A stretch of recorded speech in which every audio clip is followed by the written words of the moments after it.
Le Nouvel Esprit Public, Philippe Meyer, bonjour.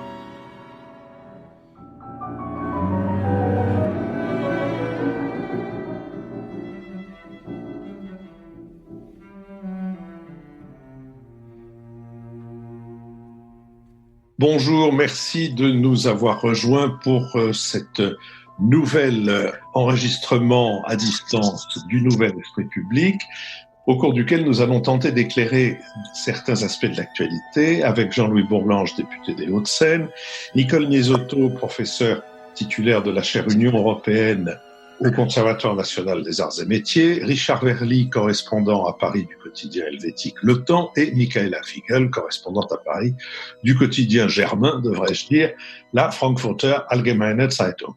Je ne peux pas encore vous dire la date de notre prochaine émission en public, mais compte tenu des déclarations du Premier ministre, je l'estime à avant la Saint-Sylvestre. Par contre, si nous ne faisons pas de réunion en public, nous pouvons et nous faisons déjà des suppléments, comme je vous l'avais annoncé, à cette émission. Le premier a été mis en ligne jeudi soir. C'est un entretien avec Richard Verly, ici présent, sur le parcours qu'il a fait en France à partir de la déclaration d'Emmanuel Macron de confinement, parcours que Richard a fait en France de Mulhouse à Marseille en passant par Saint-Denis et autres lieux pour voir à quoi ressemblait cette France confinée, et parcours qui s'est terminé à Marseille à l'Institut du professeur Raoult. Et puis la semaine prochaine, mardi, nous diffuserons un enregistrement avec Roselyne Bachelot autour d'une thématique, autour des questions du rôle de l'État, autour des questions du principe de précaution, bref, en profitant de son expérience, non pas pour juger ce qui a été dit à son propos dans le passé, mais pour essayer de voir en quoi elle peut nous aider à comprendre et à réfléchir ce moment. Vous savez par ailleurs que nous sommes partenaires de l'hebdomadaire Le 1, dont le dernier numéro est précisément consacré à la crise sanitaire, au retour de l'État et à la tempête dans la mondialisation. Face à une crise sanitaire globale, les pays se retranchent derrière leurs frontières et prennent des mesures en ordre dispersé, y compris au sein de l'Union européenne, laquelle, comme bien d'autres institutions internationales, peine à se faire entendre. Au centre du jeu, l'État fait valoir ses atouts et se dépense sans compter. L'État, oui, mais lequel ? L'État-providence, que beaucoup naguère disaient désuet, dispendieux, inefficace. L'État stratège, chef d'orchestre de la vie économique. L'État brancardier, comme en 2008, voire l'État autoritaire et policier. Le 1, comme vous le savez, lance un nouveau trimestriel, son troisième, intitulé Légende, que vous pouvez soutenir sur KissKissBankBank. Et puis nous vivons de vos contributions et de vos encouragements. Les unes et les autres nous sont aussi précieux et nous vous en remercions. Nous allons commencer par nous intéresser à l'Europe et aux questions sans réponse qui se posent à son propos. Le climat qui semble régner entre les chefs d'État et de gouvernement et le manque de solidarité européenne font courir un danger mortel à l'Union européenne, a estimé Jacques Delors, l'ancien ministre français de l'économie qui a présidé la Commission de 1985 à 1995, au lendemain du sommet par visioconférence du 26 mars. C'est également après ce sommet que le président du Conseil italien, Giuseppe Conte, a appelé l'Union européenne à ne pas commettre d'erreurs tragiques face au coronavirus, sinon, dit-il, l'édifice européen tout entier risque de perdre sa raison d'être. Depuis ce sommet, les divisions entre Européens du Sud et du Nord sont ravivées, tandis que le groupe, soutenu par la France et 7 autres pays européens, la Grèce, le Portugal, la Slovénie, la Belgique, le Luxembourg et l'Irlande, rejoint depuis par Chypre, ce groupe plaide pour la création d'un instrument commun de mutualisation des dettes sous forme de Corona Bonds. Le groupe qui comprend, lui, l'Allemagne, l'Autriche, la Finlande et les Pays-Bas, préfère la piste du mécanisme européen de stabilité, un fonds de sauvetage de la zone euro créé en 2012. Les ministres des Finances de cette zone euro doivent se réunir le 7 avril par visioconférence afin de trouver un terrain d'entente avant un prochain conseil des chefs d'État et de gouvernement. Sur cette question, Nicole Niesotto. Oui, d'abord un mot sur le premier bilan que l'on peut faire. Je crois qu'il est doublement négatif. Il est négatif quand on regarde les réactions des institutions européennes, mais il est également négatif quand on regarde les réactions nationales de chacun des États membres. Et donc, il faudra en tenir compte, effectivement, quand on essaiera de rebâtir quelque chose. Alors, je ne vais pas refaire le détail des errements, mais par exemple, quand la présidente de la Banque centrale européenne propose 35 milliards d'euros, qui est à peu près l'équivalent de ce que l'Italie toute seule avait proposé dans un premier temps, c'était parfaitement inadapté. Quand la Commission continue à dire qu'on peut ouvrir les négociations d'élargissement à la Macédoine, je demande dans quelle planète ils vivent, etc., etc. On peut avoir plein d'exemples pour montrer que ni la Commission ni la BCE n'étaient à la hauteur. Mais de la part des États, les États ont été effectivement, et le sont toujours d'ailleurs, à la manœuvre, parce que la santé, comme la défense, c'est une des politiques qui doit rester sous la souveraineté parce qu'elle implique un risque de mort pour les citoyens européens. Donc, moi, j'anticipe un peu, mais je ne crois pas que la solution soit un fédéralisme sanitaire pour l'Union européenne. Donc, les États sont à la manœuvre et la Commission a couru derrière. Thierry Breton a beau dire que la Commission a pris l'initiative de mettre en suspens le pacte de stabilité ou Schengen, ça n'est pas vrai. La Commission a suivi ce qu'ont décidé les États, le premier d'entre eux étant Emmanuel Macron, avec raison, quand il a dit qu'il allait dépenser quoi qu'il en coûte. Je crois que là, il a sonné la fin, en tout cas la suspension de l'Europe de Maastricht, ce qui n'est pas forcément une mauvaise nouvelle. Deuxièmement, est-ce que l'Europe est en danger? Bien sûr. Le plus grand danger que court aujourd'hui l'Union européenne, c'est la désolidarisation entre les États, et en particulier le cas de l'Italie est absolument majeur. L'Italie a été abandonnée 3 fois par les Européens. En 2008, pendant la crise, où on lui a imposé des conditions absolument scandaleuses. Deuxièmement, en 2015, avec les réfugiés, où on l'a laissée toute seule avec les atrocités à Lampedusa et dans les autres îles italiennes. Et aujourd'hui, avec la crise sanitaire, quand on voit les réactions en particulier des Pays-Bas accusant l'Italie d'être pratiquement responsable de l'état sanitaire dans lequel elle est. Donc l'Italie, à mon avis, peut être tentée par une sortie de l'Europe, ne l'a absolument pas aidé. Et si c'est le cas, c'est évidemment la fin de l'Europe et la fin de l'euro. Alors, avant de dresser des scénarios, moi, je voudrais juste tirer deux leçons. La première, c'est que l'Union européenne est une institution du temps de paix.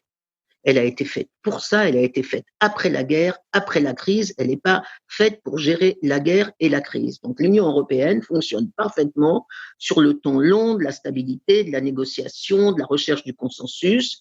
Elle sait parfaitement, enfin, elle donne la priorité au bon fonctionnement du marché. Ce qu'elle ne sait pas, c'est gérer en temps immédiat des bouleversements, de l'urgence, de la décision rapide, avec comme priorité le bon gouvernement de crise. Et donc ça, c'est quelque chose qu'il faut retenir pour l'avenir. Je crois que la gestion de l'urgence doit être désormais intégrée dans les éventuelles réformes que j'espère on imposera à l'Europe. Le deuxième point, c'est sur la solidarité. Et ça, c'est majeur. La solidarité, premièrement, c'est beaucoup plus facile en temps de vache grasse qu'en temps de vache maigre. Et donc, je crois que pour l'avenir, l'urgence est la création en Europe, d'abord de structures de planification stratégique, c'est-à-dire de pensée politique au lieu de pensée marché, et deuxièmement, la création de stocks, la création de ce que j'appelle une banque sanitaire européenne avec des hôpitaux de campagne, des stocks de médecins, de médicaments, etc., etc. Ça fait 20 ans qu'un certain nombre d'experts sur les questions de sécurité européenne nous le demandons. Ça ne s'est jamais passé. Je crois que là, il y a vraiment quelque chose à faire. Un corps de good docteurs européens, par exemple, Michel Barnier déjà l'avait proposé quand il était commissaire au marché intérieur. Il ne s'est jamais rien passé. Et la deuxième chose sur la solidarité, c'est une réflexion sur les institutions. On a dit beaucoup, et Schuman le niait, que les réalisations concrètes pourraient créer des solidarités de fait. Or, on a 70 ans de réalisations concrètes et on a d'ailleurs un article 222 dans le traité de Lisbonne qui oblige les États membres à la solidarité en cas de catastrophe naturelle ou de terrorisme. Or, ces 70 ans d'institutions, de réalisations concrètes et aucune solidarité. absolument aucune. Quand il y a risque de mort, c'est le chacun pour soi. La nation redevient quelque chose d'absolument vital, et d'abord pour les citoyens qui s'identifient à leur État, et d'autre part pour les gouvernements qui veulent reprendre la main. Et ça, je crois que ça doit faire réfléchir, que l'avenir n'est pas une réforme des institutions. Je crois que si on essaye de tirer des leçons en disant il faut davantage d'institutions intégrées pour créer davantage de solidarité, eh bien on se trompe. Parce que la multiplication des institutions ne crée pas la solidarité. Ce qu'il faut, c'est un contrat politique entre les gens qui voudront bien continuer l'avenir, et j'espère pas tous. Richard Verly. Alors, je ne vais pas revenir sur les difficultés énormes qu'affronte l'Union européenne en ce moment parce que Nicole les a très bien exposées. Je vais en ajouter deux autres. Il y en a une qui est vraiment réelle, c'est que l'Europe, certes, est une institution en temps de paix, mais elle ne sait pas fonctionner à distance, ou en tout cas, elle fonctionne très mal avec des chefs d'État et de gouvernement en visioconférence.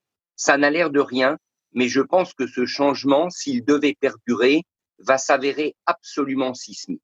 Parce que pour avoir assisté comme journaliste, lorsque j'étais correspondant à Bruxelles, à de nombreux conseils européens, on connaît la musique. On sait que tout se joue parce que l'un va voir l'autre dans une antichambre, arrache une concession, lui tord le bras, etc., etc.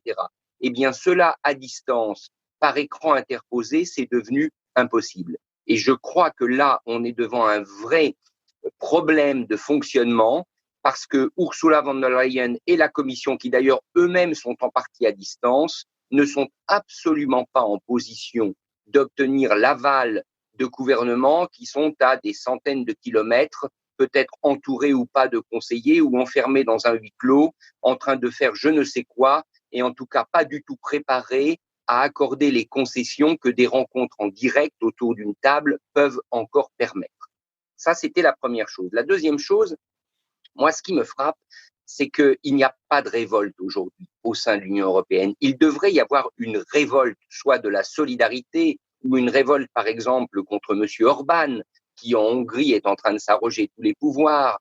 Il devrait y avoir des gens qui se lèvent et qui disent « on ne peut plus fonctionner comme ça ». Eh bien, ces gens-là, il n'y en a pas. Et ça, je trouve très inquiétant, parce que ça concourt à ce que vient d'expliquer Nicole, c'est une forme de défaitisme ambiant qui en ce moment, ponctuellement, est un peu accentué par le fait que Ursula von der Leyen, qui, comme vous le savez, avait fait des débuts pas simples à la tête de la Commission, elle avait eu un vote difficile au Parlement européen, eh bien, elle veut attirer toute la lumière à elle. Il n'y a qu'elle qu'on entend, il n'y a qu'elle qui parle. Or, malheureusement, pour le moment, sur la base de ce qu'on a vu, elle n'incarne pas une autorité, je dirais, respectée et capable de se faire entendre. Au fond, on a quand même l'impression d'entendre, lorsqu'elle prend la parole à Bruxelles, la secrétaire générale du Conseil européen, c'est-à-dire la secrétaire générale des États membres de l'Union, plutôt que la présidente de la Commission. Alors, est-ce qu'il y a de la lumière quand même dans ce tunnel? Eh bien, je crois qu'il ne pourra y en avoir qu'à condition que quelqu'un décide de la rallumer. Et à ce stade, ça ne me paraît possible que si quelques chefs d'État, et on pense aux chefs d'État des pays les plus importants et des pays les plus anciennement engagés dans cette union, prennent la parole, se prennent la main et disent qu'ils veulent agir ensemble. Je ne crois pas la Commission capable aujourd'hui d'imposer des décisions ou d'imposer une nouvelle marche pour répondre aux problèmes présents. Je crois qu'il faut peut-être un ou deux dirigeants éclairés. Emmanuel Macron tout seul n'y arrivera pas. Son discours sur la souveraineté européenne, il n'est pas nouveau, mais il n'est de toute manière pas entendu. Et à nouveau, tout le monde se tourne vers Angela Merkel. Michaela Wiegel, c'est vers vous que nous nous tournons. Oui, alors j'aimerais bien, et la tentation est grande, de nuancer un petit peu ce tableau très noir, même si je partage bien sûr un grand nombre des critiques concernant l'état des lieux dans l'Union européenne. Mais je pense quand même qu'il faut vraiment se souvenir, Nicole l'a très bien dit, que cette Union européenne, ces institutions n'étaient absolument pas conçues pour la gestion de ce qu'on appelle en France une guerre sanitaire. En Allemagne, on est plus prudent sur le vocabulaire parce qu'on n'aime pas beaucoup le mot guerre, mais en tous les cas, cette lutte contre le virus. Et j'avoue que je trouve un peu déplacer les critiques qui se focalisent sur Ursula von der Leyen parce que sa faiblesse actuelle est juste le reflet de la faiblesse même de cette Commission européenne. C'est-à-dire, elle essaye, et elle a d'ailleurs, je trouvais assez courageusement critiqué l'Allemagne et la France qui avaient dans un premier temps rien d'autre à faire que de fermer leur marché sur les produits dont l'Italie notamment avait le plus besoin et avait empêché donc toute exportation. Et je trouvais très bien que Ursula von der Leyen, alors qu'on disait toujours qu'elle doit quelque chose au président Macron et qu'elle doit quelque chose à la chancelière allemande, qu'elle ait vertement critiqué cette gestion et que ces deux grands États ont dû réagir d'ailleurs. Et je pense, en revanche, il y a eu du côté de Berlin et de Paris une sous-estimation énorme de la situation italienne, et en cela l'exemple de Nicole de dire oui, c'est un troisième abandon, on a sous-estimé et je me souviens des mots assez dédaigneux qu'avait trouvé la porte-parole du gouvernement français quand l'Italie avait choisi un confinement encore limité en disant que l'Italie était certainement pas un exemple pour la bonne gestion de cette crise sanitaire. Donc, je crois, on est tous, la situation de l'Europe est vraiment le reflet de ce qu'il fonctionne pas bien dans les États membres. Mais je suis plutôt plus optimiste pour l'avenir. Et je pense que la situation en Allemagne est en train d'évoluer très, très rapidement. Notre ministre de la Finance, des Finances, Olaf Scholz, a dit que l'Allemagne est prête à la solidarité, mais à une solidarité bien pensée.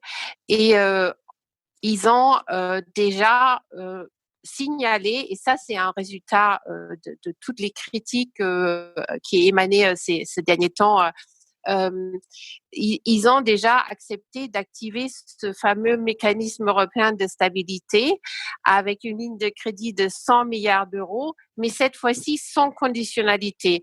Donc, ce ne sont pas les fameux Corona Bonds ou les Eurobonds, mais c'est quand même 100 milliards d'euros, ce n'est pas rien. Et moi, je pense qu'on s'oriente vraiment vers un véritable fonds de sauvetage européen et que ce ne sera pas l'Allemagne, en tous les cas, qui cette fois-ci bloquera une solution qui permettra aux pays comme l'Italie et l'Espagne d'avoir suffisamment de possibilités de crédit pour vraiment sortir de la crise. J'aimerais aussi rappeler que l'Allemagne on a déjà entendu les critères de Maastricht sont caducs, on veut plus en parler, ce qui est quand même énorme comme changement de mentalité en Allemagne. Et l'Allemagne a mobilisé 10% de son PIB, donc c'est ce fameux cette relance une fois le plus dur de la crise passée, elle va se faire. J'ai les chiffres, c'est 353 milliards d'euros que l'Allemagne va injecter et ça bénéficiera bien sûr aussi de toutes les autres économies de l'Union européenne. Et en ligne de crédit, c'est encore plus, c'est 819 milliards d'euros. Donc, je crois effectivement, nous sommes actuellement à un moment, et Jacques Delors a raison de le dire, un moment crucial pour l'avenir de l'Union européenne, mais j'ai espoir, en tous les cas, en ce qui concerne l'Allemagne, que la prise de conscience est très rapide et que nous allons vers une transformation qui, effectivement, valorise aussi davantage le rôle de l'armée, quelque chose qui était toujours bloqué par l'Allemagne. Mais vous avez vu que c'est la Bundeswehr qui, en ce moment, va chercher les malades dans les hôpitaux en France, dans les hôpitaux en Italie pour les amener en Allemagne où ils sont en soins intensifs. Et on voit bien le symbole que l'armée, d'un coup, est revalorisée aussi au sein de l'opinion publique allemande.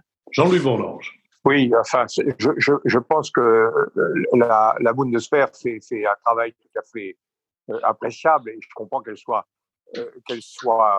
exaltée dans son rôle, mais ça laisse intact, c'est pas du tout une critique d'ailleurs, mais ça laisse intact le problème de la participation de l'Allemagne à un effort militaire, à un effort de défense de l'Union européenne, à une implication de l'Union européenne dans les questions de défense. Je crois que c'est le rôle humanitaire de la Bundeswehr, c'est un bonheur parce que ça correspond exactement à ce qu'attend l'opinion allemande et ce qu'attend l'opinion internationale.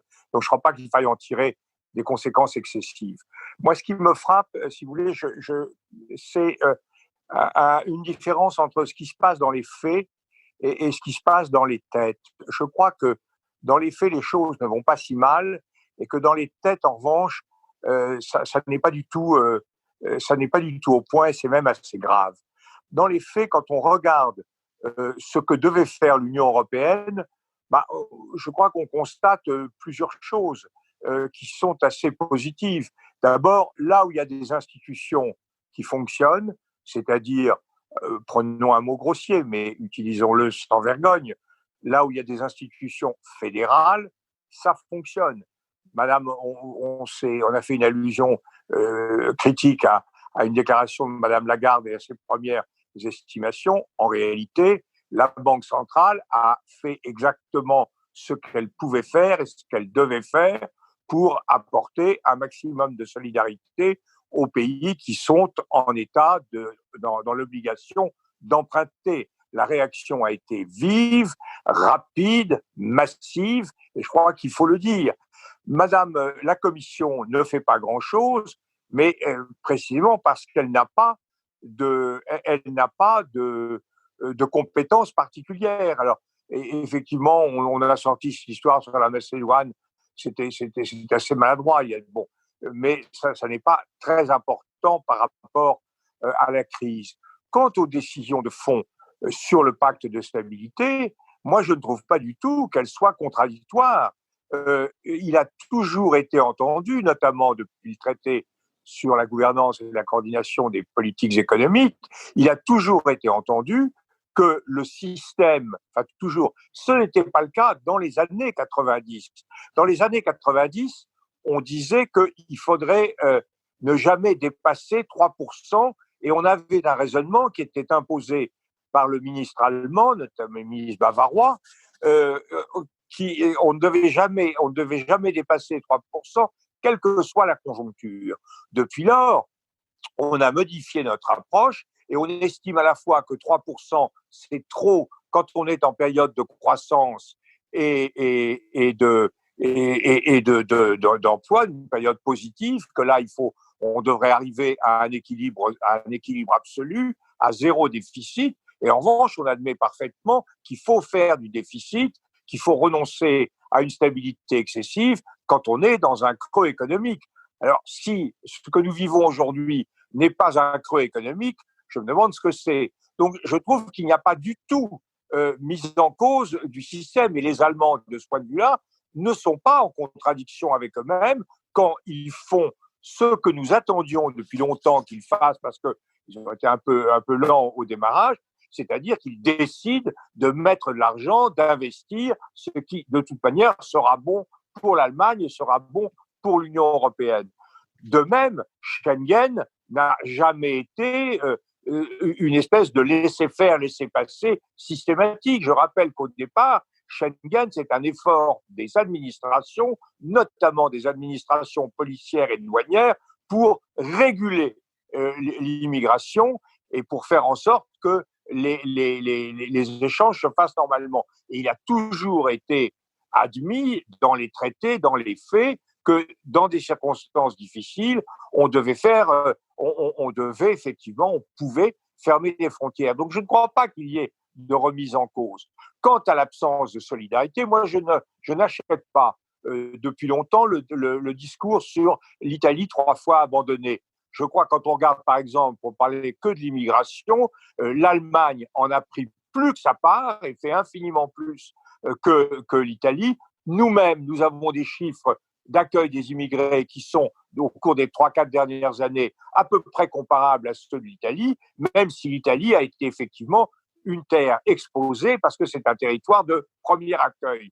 Donc, je crois qu'il ne faut pas exagérer. Et quant aux solidarités, nous, on s'est très mal conduit sur l'affaire, comme les Tchèques, sur l'affaire des masques, en essayant de confisquer les masques venus de la Suède. C'est vrai, il y a eu des comportements inadmissibles, mais il est normal que nous n'exercions pas les uns et les autres une solidarité active, alors même que nous sommes directement concernés par nos malheurs. Je pense à l'Italie, à l'Espagne, à la France.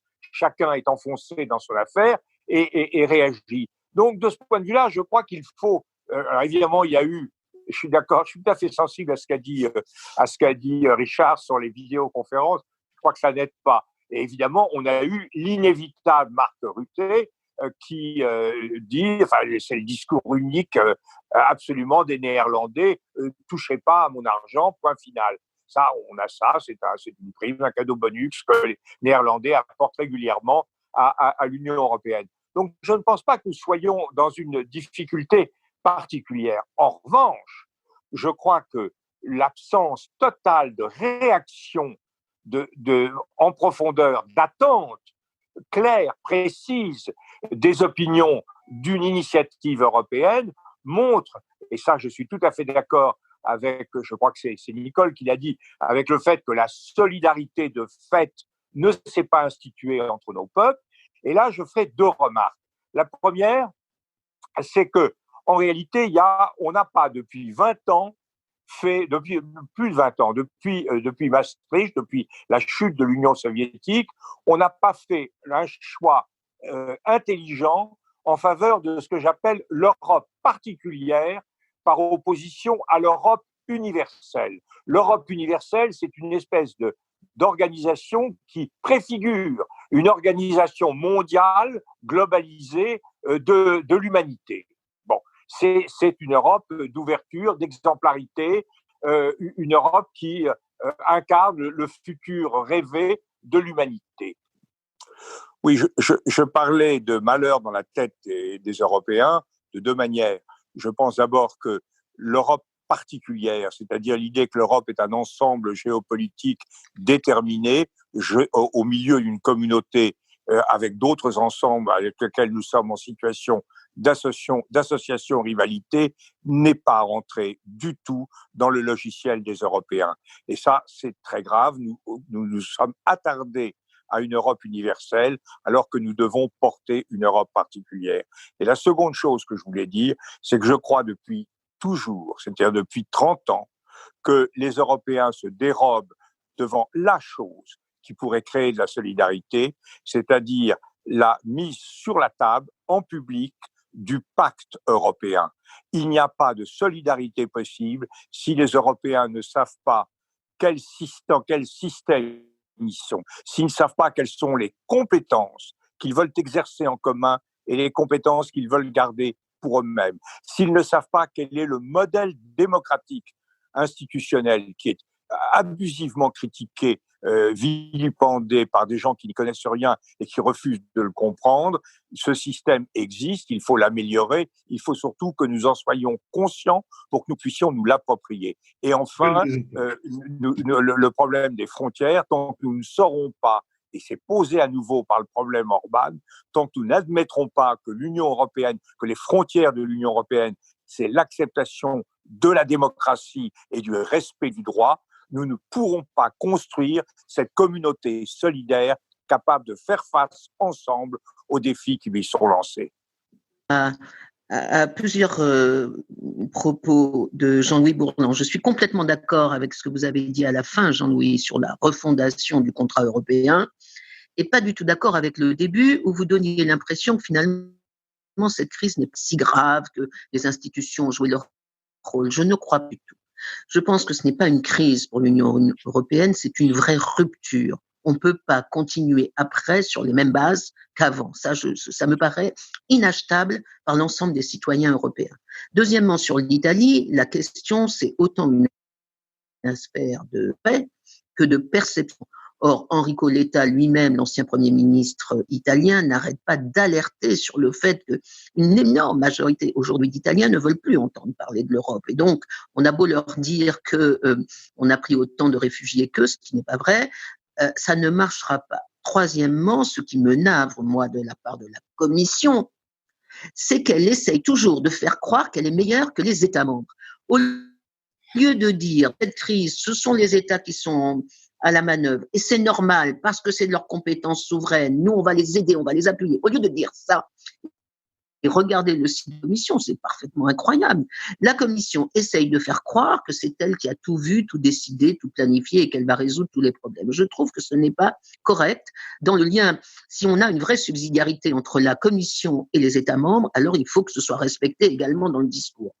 Et enfin, sur le dernier point que je voulais dire, et c'est surtout par rapport à Michaela, moi je ne suis pas pessimiste sur l'avenir.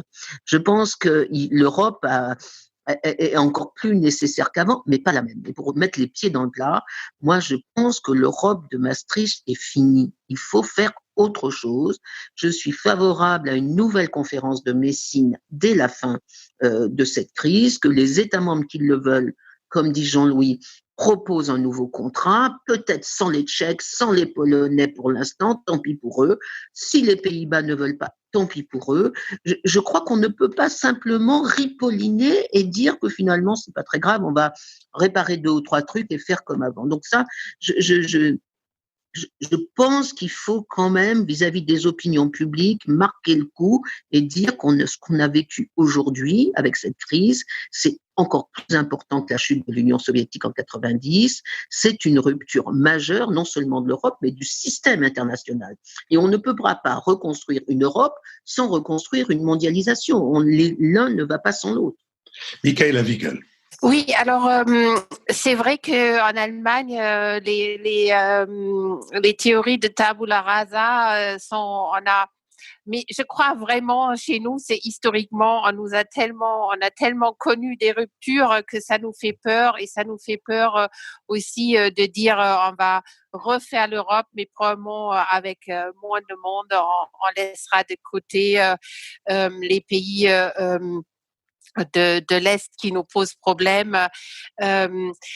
Mais sur le fond, je pense qu'une majorité est d'accord qu'on ne peut pas continuer comme ça. Le problème, c'est que je crois cette crise sanitaire révèle vraiment les faiblesses non seulement de notre construction européenne, mais aussi de tous les États-nations, les faiblesses et les forces d'ailleurs.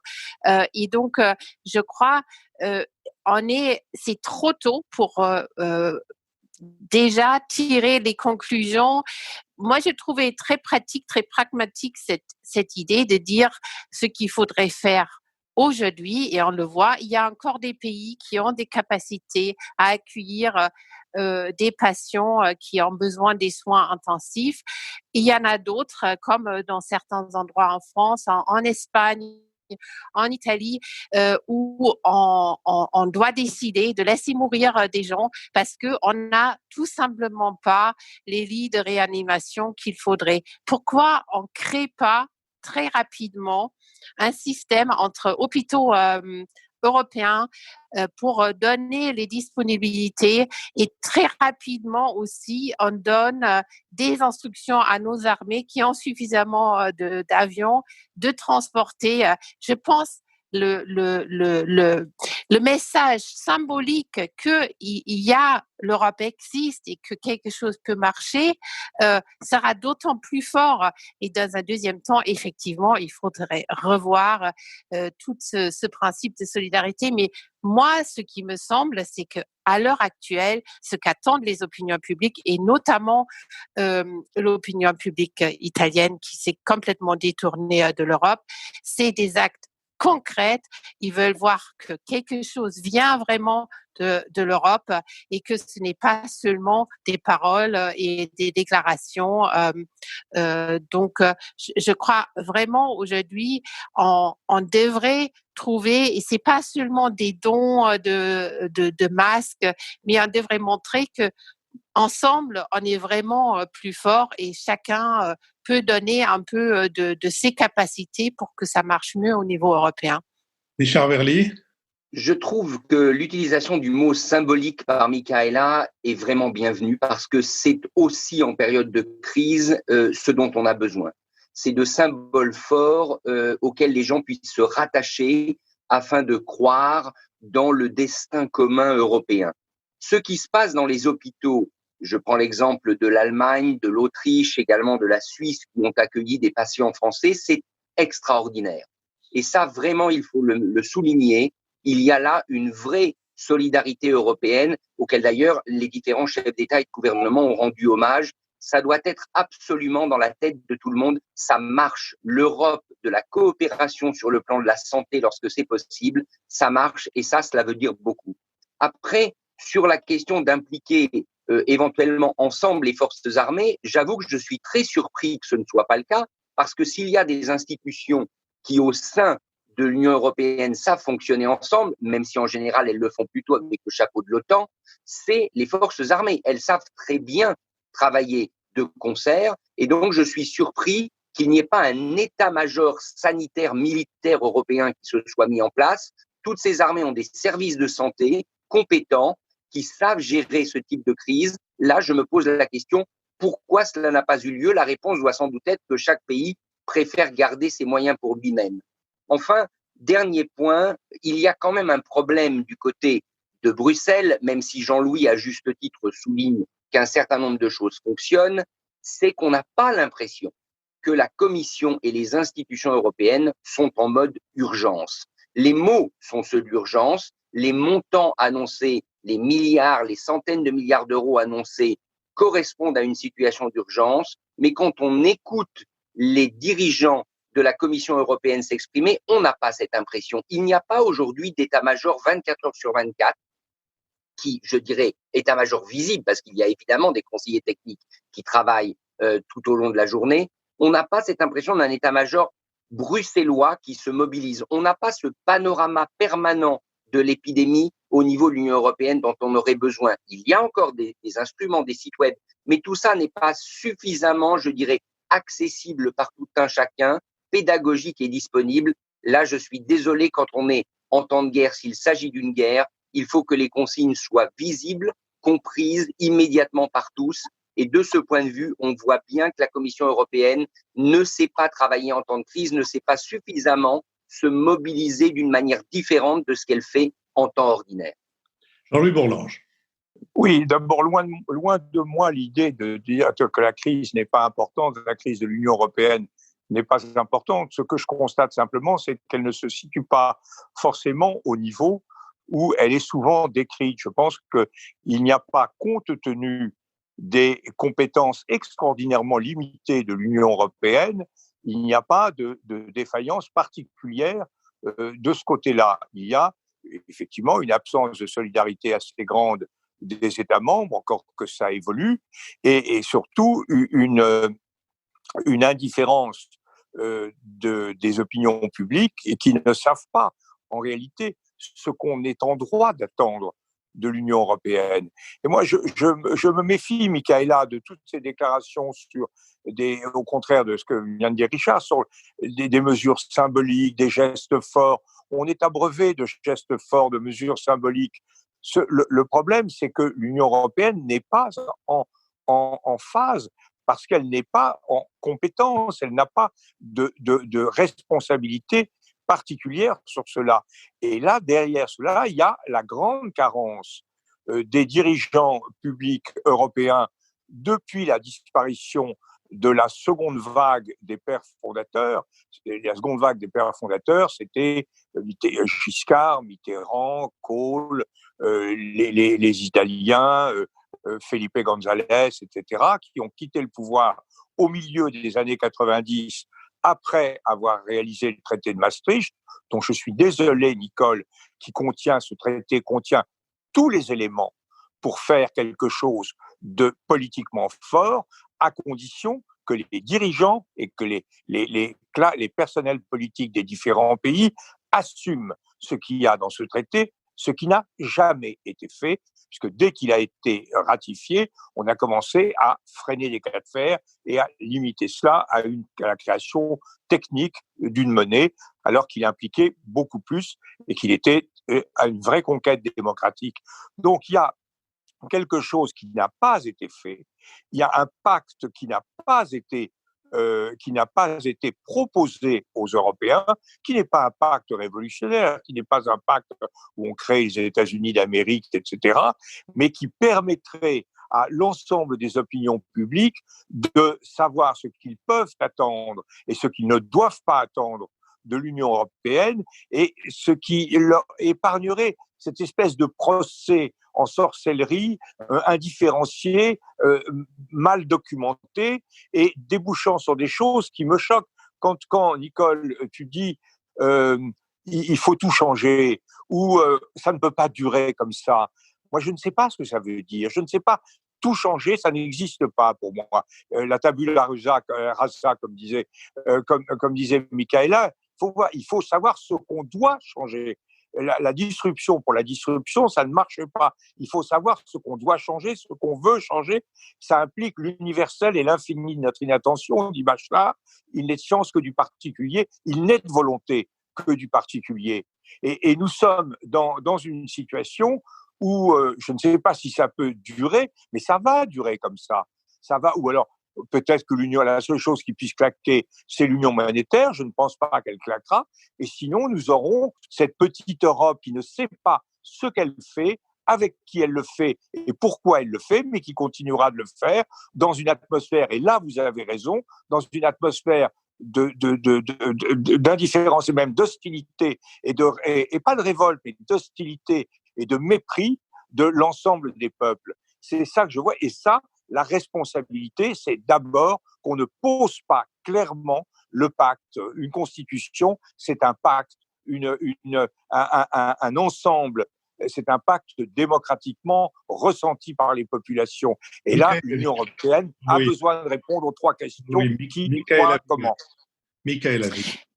Oui, moi je dirais effectivement, Jean-Louis, une nouvelle constitution, effectivement, une fois qu'on est sorti de cette crise, mais ce qui manque et ce qui, je crois, contribue à ce sentiment d'abandon, notamment en Espagne et en Italie aujourd'hui, c'est qu'on n'a pas l'impression que l'Union européenne est un plus, que ça ajoute quelque chose. Donc c'est pour ça que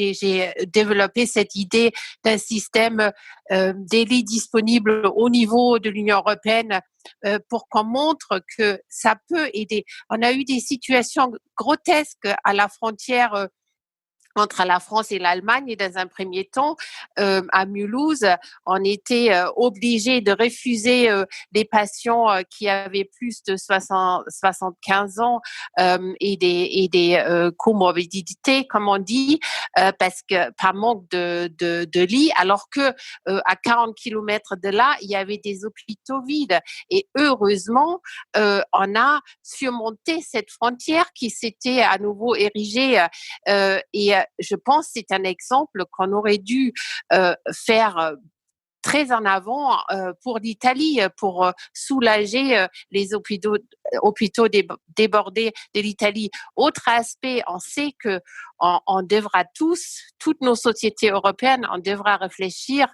à ces fameux moyens de tracking pour justement sortir de cette période de confinement.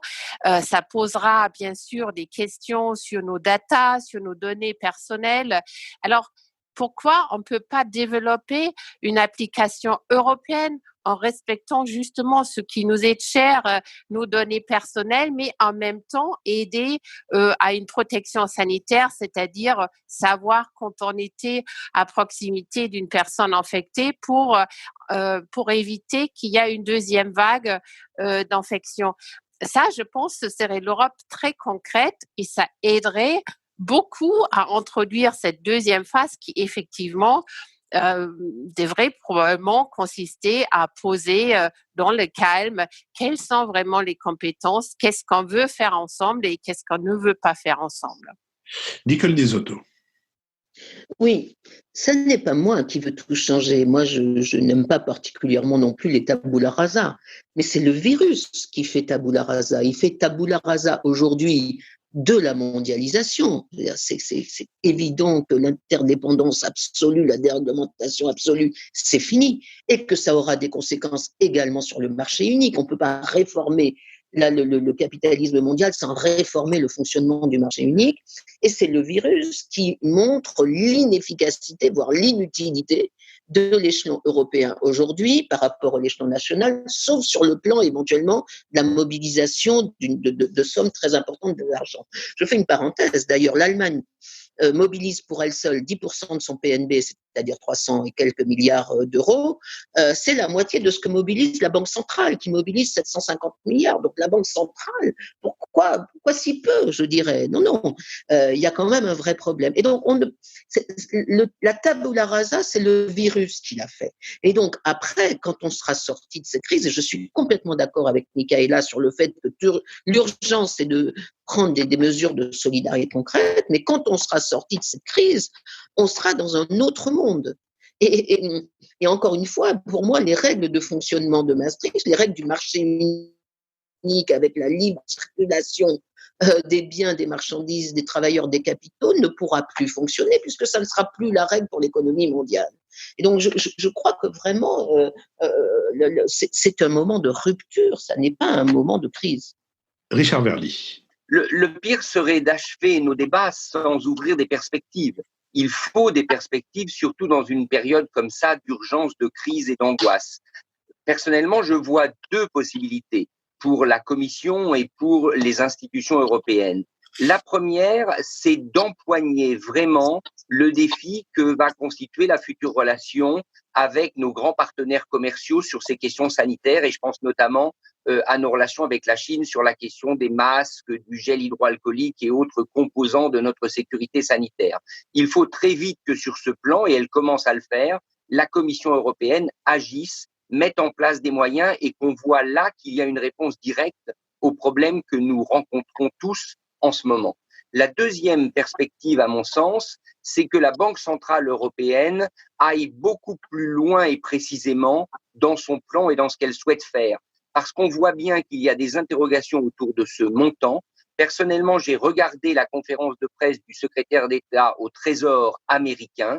Il était beaucoup plus précis que ne l'a été Madame Lagarde dans les actions qui seront menées avec le montant que met sur la table l'administration fédérale.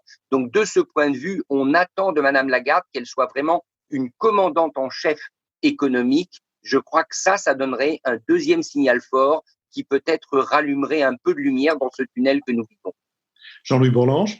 Oui, moi je crois effectivement qu'il faut donner de nouvelles perspectives, mais je suis très frappé, je vais tenir des propos qui sont un peu à contre-courant de ce que vous pensez pour beaucoup d'entre vous.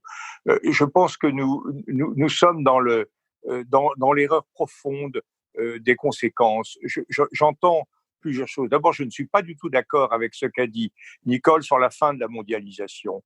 Au risque de choquer, je ne vois pas en quoi la mondialisation a été, sauf marginalement, mise en cause dans cette affaire.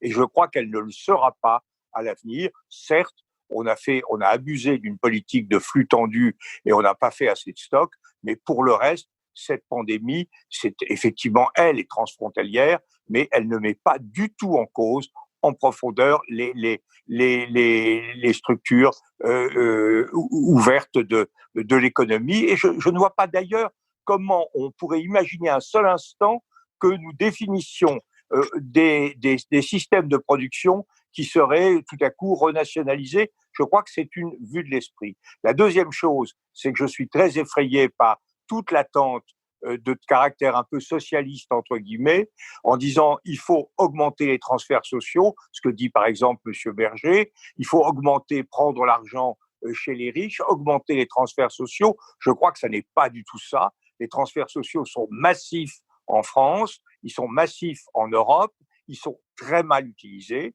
On voit bien qu'avec des dépenses de santé bien supérieures à celles de la Corée, notre efficacité en matière de politique sanitaire a été bien moindre. Donc le problème, c'est c'est l'économie, c'est l'échec d'entreprise, c'est tout un ensemble de choses qui est certainement pas un renforcement de l'État c'est l'État qui est le problème et pas la solution, un renforcement de l'État et un renforcement des transferts. Donc je crois qu'il faut, en revanche, je pense que ce que nous vivons, et là nous ne sommes pas prêts de le résoudre si nous n'avons pas un nouveau pacte politique, ce que nous vivons, c'est l'effondrement géopolitique de l'Europe, un peu également des États-Unis qui sont à la traîne par rapport à la Chine dans la gestion politique de cette crise, mais surtout de l'Europe.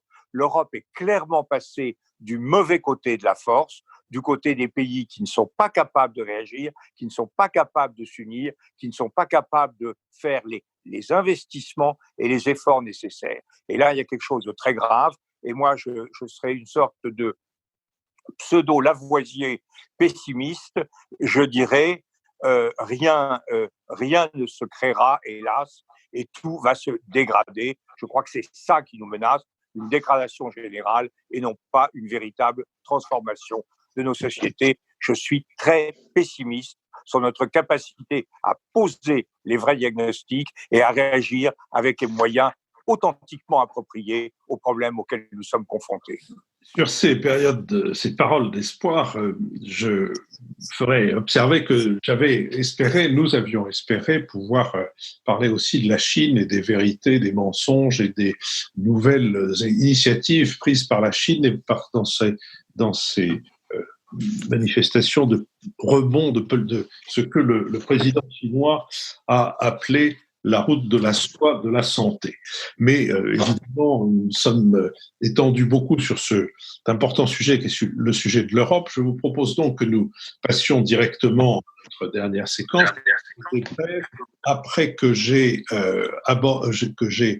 rappelé que vous pouvez donc déjà entendre en cliquant sur l'onglet Bada de notre site, vous pouvez entendre le récit par Richard Verly de son périple dans la France confinée depuis Mulhouse jusqu'à Marseille, en passant bien sûr par Paris et sa banlieue, et même par les régions comme Montargis où les Parisiens se sont réfugiés. Que vous pourrez à partir de mardi entendre la thématique sur le rôle de l'État dans les crises sanitaire thématique dont l'invité sera Roselyne Bachelot, l'ancienne ministre de la Santé. Et je passe, pour ce qui me concerne, à ma brève de cette semaine, c'est la réédition, elle a d'ailleurs déjà quelques mois de bouteille, la réédition du roman de Bernanos, Sous le soleil de Satan. C'est dans la collection Folio Classique.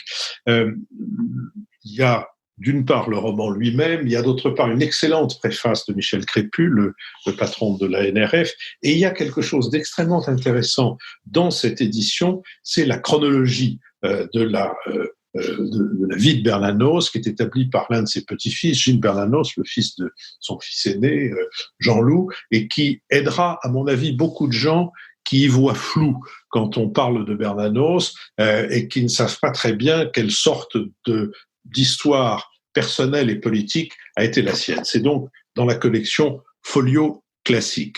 Nicole Niesotto. Oui, alors, nous n'avons pas enregistré d'émission sur la Chine, mais ma brève porte sur la Chine. Je voudrais vous recommander le livre d'Alice Ekman qui s'appelle Rouge vif, sous-titré L'idéal communiste chinois et qui vient de paraître en février aux éditions de l'Observatoire.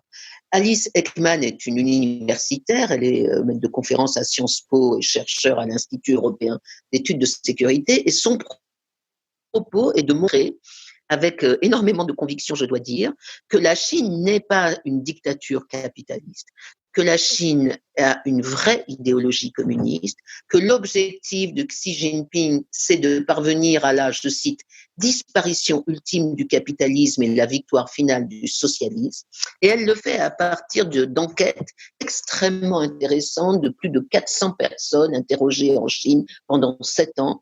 Et c'est vraiment très troublant de s'apercevoir que peut-être le régime chinois est aussi un régime militant du communisme. Michaela Wiegel. Oui, alors moi je retourne à l'Europe. j'ai relu le petit essai de Georges Steiner qui nous a quittés juste avant cette crise du Covid, une certaine idée de l'Europe. Et quand on le relit, on voit tout ce qu'on est mis en suspension en quelque sorte. Lui, sa grande idée, c'est de dire les cafés font l'Europe.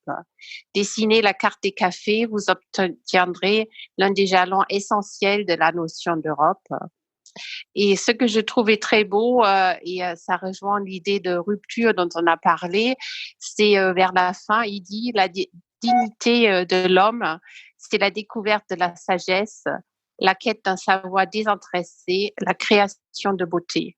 Gagner de l'argent et inonder nos vies de biens matériels de plus en plus dénués d'intérêt est une passion profondément vulgaire, dévastatrice. Richard Verly.